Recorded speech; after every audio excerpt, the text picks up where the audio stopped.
There are places in Kenya where night doesn't mean rest. It means fear. Streets empty early, shops close before sunset. People walk faster, not because they are late, but because they don't want to be seen.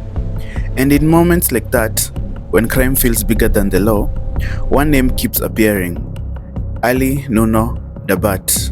Not in songs, not in praise, but in whispers. Who is he? Ali Nuno didn't arrive as a legend. He joined the police force like thousands of others. Uniform, training, orders. For a year he was just another officer moving quietly through the system.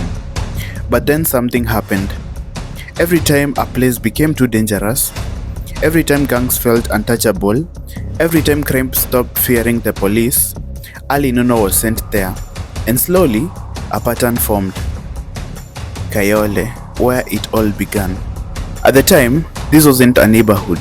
It was a territory, controlled by a gang known as Gaza. They robbed openly, they killed openly, and they carried guns like they belonged to them. Mimi nashukuru sana, nimetesa watu wengi na ile watu wenye nimewanyang'anya simu nimetoka Nairobi, nimehesabu hata serikali ya madogo imekosea. Wamesema ni watu 42 na ni watu 86. Watu waseme king wa Gaza ameshiwa, king wa Gaza atashiwa. Sawa? Police patrols meant nothing. So Ali Nuno didn't pretend it was normal. He stood in front of the cameras and said something rare in policing. Surrender your weapons or face the consequences. I am not a human in this game. For a moment, nothing happened. And then, gunshots, not chaos, not random violence, targeted operations. One by one, Gaza's grip loosened. Some surrendered, some ran, some didn't survive the confrontation. Kayole changed. Mbona hapa Nuno amesema ask Kayole. Watu walijaribu kuepa. Mimi mwenyewe nilichukuliwa mpaka passport niende majuu.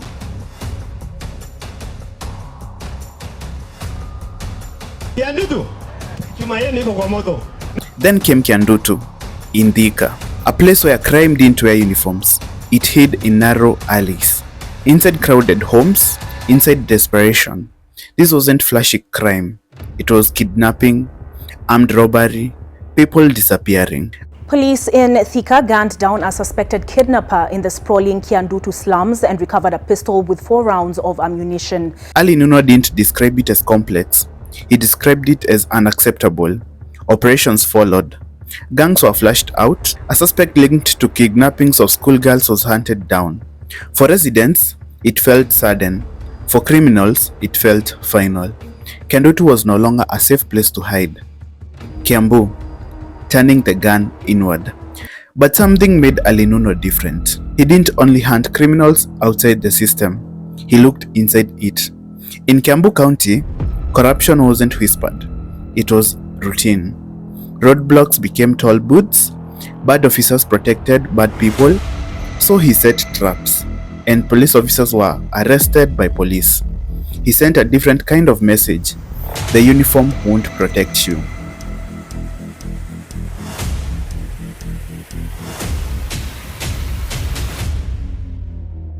Murang'a, control without violence. Not every problem needs bullets. In Murang'a, tension was political. Elections turned deadly fast. Ali Nuno focused on presence, preparation, control, no dramatic raids, no public ultimatums, and when elections ended, so did the fear. As I was going through, I saw that he was also positioned in Taita Taveta, a hotspot where people are encouraged by politicians to turn against each other for violence for their own political gain.